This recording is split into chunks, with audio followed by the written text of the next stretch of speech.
All right, YouTube Nation, what's up? I'm back. As you can see, I'm shaved. Tomorrow I'll be getting a haircut because tomorrow's payday. Yeah, love to get paid on Friday. All right, all kidding and joking and playing around aside. Today's video for my 33 subscribers. I know you've been patiently waiting. I know y'all been looking at my videos over and over and over. And I know y'all love them two videos that I dropped about a month ago. Asian women having sex with black men, part one and part two. And it seems like those are by far my absolute best videos. So I thought I'd come in here and I'd drop some real fire, some more heat on y'all. Today's video is going to be called Middle East Women Having Sex with Black Men. Let me say it again for those that did not hear me loud and clear. I said Middle East women having sex with black men. Now, this video is because it's a long time coming. It's been for a long time coming, players and pimps. It's been a long time coming. Now, women from the Middle East do find black men very physically and sexually attractive. They like us because we're bigger, we're stronger, we're faster, we're more athletic, and they do like a man that is very smart and intelligent and knows where he wants to go in life. But a lot of people want me to talk about the misconception, like what is the good and the bad. And like in all my videos, I give you the math and I give you the science in my YouTube videos because I'm all about that. Now, what you got to understand is Middle Eastern women, whether they may be Pakistani, whether they may be Iran. Hold on, people. Hold on. I hate when every time we do this. Hold on, people. Hold on.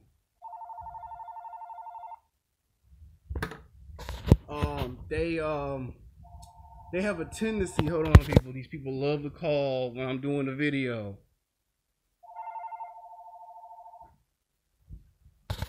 Like I was saying, sorry about that. I apologize. Every time I do a video, motherfuckers want to call and shit.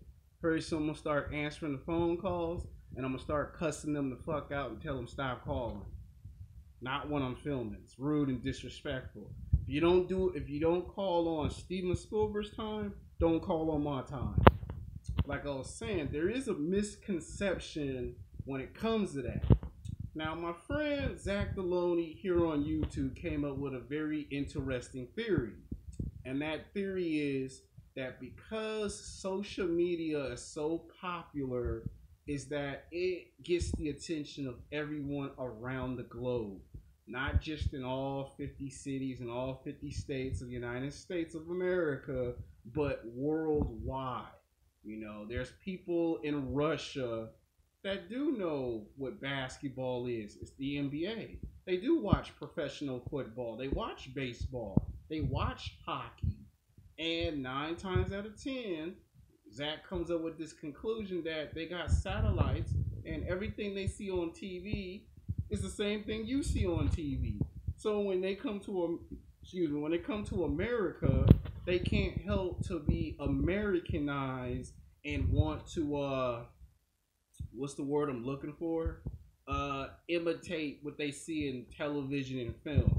Like you got women from foreign countries that like Mariah Carey, that like Whitney Houston, that like Katy Perry, that like Lady Gaga, especially Lady Gaga, and let's not forget Nicki Minaj, and let's not forget Beyonce. And when they see these R&B singers perform in these countries, they want to come to America because they aspire to be the best of the best. Let's be honest. America is the land of opportunity. It is the best of the best. Always has and always will.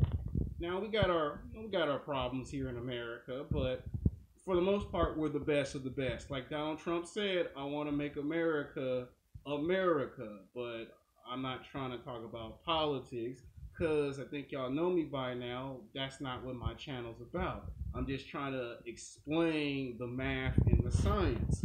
Now, Middle Eastern women that are Persian is usually the type of females that when they come to America, they want to date mostly white men first.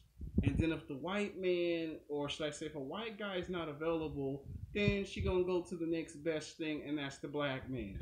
Now, why that is because it goes by the rules of the patriarchy. Whoever is the top dog, who is number one, who is the heavyweight champion, that's who she is going to go after 99.99% of the time. And if that guy's not around, then she goes to the black man. Then it becomes about why she finds the black man physically and sexually attractive. Now, Pakistani women and women from Iran, they love them some black men. Now, I've actually have had the pleasure about 7 years ago. I had came from the gym. You know, I had did 2.5 hours in the gym, and I had came home like around 5:45, a quarter to 6 o'clock, and I was walking down the street, and I saw this girl that looked like she might be Middle East, but she wasn't Persian and she wasn't Pakistani. She was Iran. You know, she was like 5'5" or 5'6". You know, she had a nice slender built, nice curly hair, and she wasn't black, but she had black skin. So, and she looked good for a darker skinned woman, but she was not black. She was not African American. She was Iran. And she turned around and she smiled at me when I was looking at her ass. Because she was jogging up the street, and here I am walking down the street, and I was a rush to go home. And she looked, and she actually sized me up. Like, she looked me up and down like I was Batman, like I was Superman. And that's when it dawned on me that, damn, this woman's checking me out, and I'm walking home. And I told it to my mom, and my mom kind of had this nonchalant look on her face, like, well, what you expect? You know, women from foreign countries, they love them some black men. You know, my mom tried not to be a tease, but my mom was trying to say they love them some D-I-C-K from a black man. And that experience taught me a whole lot. And that wasn't the first time. That wouldn't be the first, and that would not be the last time I would have an encounter of that. There was another one where I was playing basketball with my best friend, and I saw an Indian woman, or she appeared to be half black, half Indian. And he told me, "You look like you might be Indian because she looking at you like you're some native chief or something." And I kind of looked at my friend James when I was playing basketball 8 years ago at Culver City Park, that, yeah, but she ain't got to stare at me that hard, because I thought I had committed a murder or a crime. And he was explaining to me, she looking at you like you some sex god or some sex symbol. Now, what you gotta understand is that when they see black men on television, you gotta keep in mind it's social media that's doing this. Channel 7 News, you know, to give you a prime example. News in general be doing this. And a lot of times they do it because it's their job to tell the news. And when they see the news, they can't help but to say, well, black men rob liquor stores. You drive up the street shooting the neighborhood up, gang banging, putting up gang signs. Where you from, cuz? Where you from, blood? They see all of that. And when they come to America, they think that all black men are criminals or gang bangers. And it ain't until they see that a black man actually has a house, has a car, has a job, and makes pretty good, decent money. That don't mean you're rich and famous. That don't mean you're a multi-billionaire or a multi-millionaire. It just means you make enough money to take care of yourself. And that's what they find physically and sexually attractive. That's what makes a black, not a black woman, but that's what makes a woman from the Middle East, that's Persian, that's Iran, from Iran, Afghanistan, as in Pakistan, Pakistani women, women from Iran, and Persian women, Muslim women find black men physically and sexually attractive. It ain't just because you're bigger, stronger, and faster and more athletic, and you got a big DICK, and you know how to put it down in the bedroom, player. It's mostly because you know how to take care of yourself. See, in their culture, the man is always number one. In that culture, they're gonna wash the clothes, they're gonna cook and clean, and if you want them to, they will actually do it. They will actually walk around the house butt naked with no clothes and cook your breakfast, lunch, and dinner. You want back massage, you get a back massage. You want your neck massage, you get your neck massage. You want your feet massage, you get your feet massage. If you want to have sex with 2 women, 3 women, 4 women, 5 women, they're open to the idea of that. You can experiment and you won't be getting accused of you cheating on your wife or your girlfriend. See, in that culture, you can have sex with multiple females. If you want to have a threesome, you can have a threesome. You want to have a foursome, you can have a foursome. Real talk, real shit. And they don't be looking at you like how some of these American black women will look at you. You know, and some American white women will be like, nah, you ain't cheating on me with another woman. You know, they'll get a frying pan from the kitchen and beat your ass like you stole something and hit you in the head 10 times until your ass is dead. Well, I'm not trying to over exaggerate and blow stuff out of proportion. I'm just trying to explain to you what's the difference between women from the Middle East and women from America. Because a friend of mine named Jimmy wanted me to make a video, well, not this video, but a different type of video that's similar to explain it. Now, when they do have attitudes, they do pick that up from black women. I'm sorry if I have to, make some of you guys cringe, but when Persian women or Indian women hang around black women, that's where they get the attitudes from. When I was in junior high, I was trying to hit on a woman that was from Persia.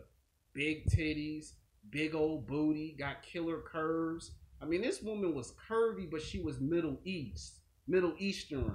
And I remember one time I called her a black girl by accident, and my homeboy Larry rolled up on me with his deep voice and said, "Hey, player, that's not a black woman, player. She Middle East. She Persian." I was like, well, I ain't never seen a woman from a foreign country that's from Persia before. So excuse me if I'm a little starstruck.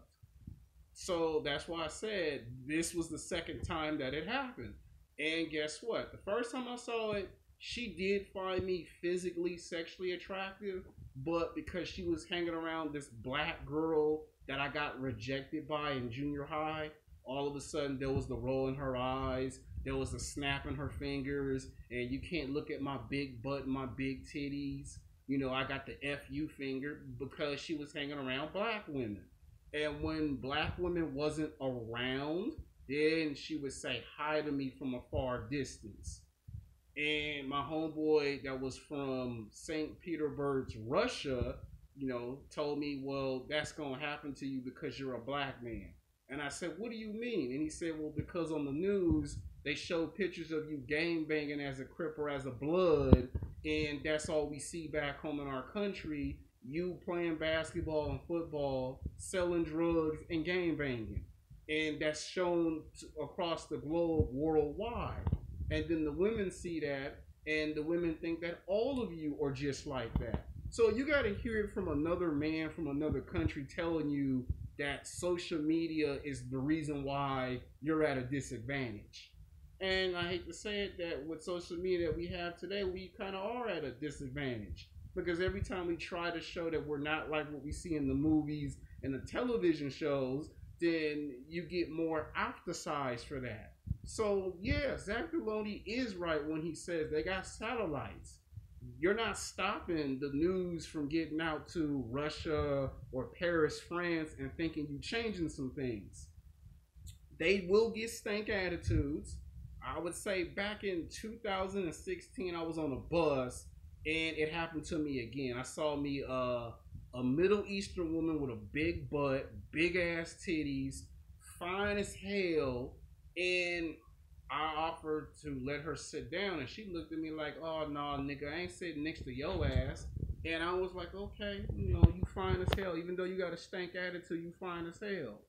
And she did that because she wanted to make a scene on the bus. So yeah, when they come to America, they will imitate Beyonce, Tyra Banks, Nicki Minaj, to a degree. It doesn't happen all the time. It happens in some cases. Now they do cook and clean, and like I said, they will cook your breakfast, lunch, and dinner butt naked with no clothes. They will have sex with you, and they do like the DICK of a black male. They love them some BICK. Now, do you have to be like Dwayne the Rock Johnson to get you a Middle Eastern woman? I don't want to say yes and I don't want to say no. It does give you a big advantage if you're like Dwayne the Rock Johnson. Now, there is a type of black man that they do go for. Yes, they do. If you play basketball and football, that's one way of answering the question yes. But for the most part, what they find physically and sexually attractive 99.99% of the time is you can take care of yourself. Besides you being bigger, stronger, and faster, and athletic and handsome looking, it's the fact that you have the ability to get your own house, if not a house, an apartment, you got a car, and you make your own money and you're not depending on no one else is what they find physically and sexually attractive. And a lot of times, if you are encountering a woman that's either Indian, from Iran, Pakistan, or Persia, or Muslim, and she give you attitude, that's called a shit test. I mean, what else am I supposed to say? It's a shit test.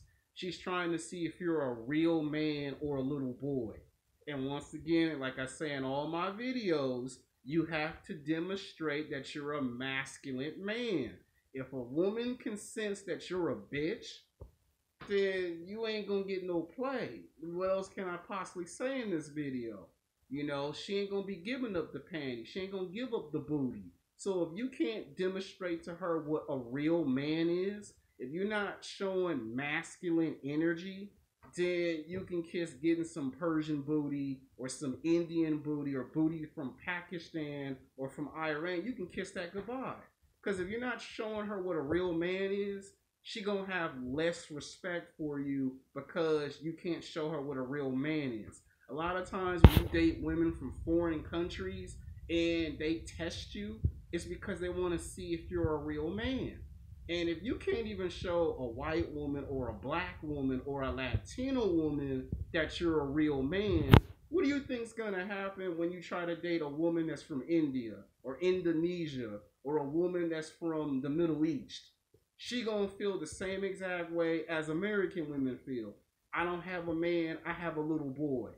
You know, and then she gonna disrespect you because she see that you get disrespected by American women.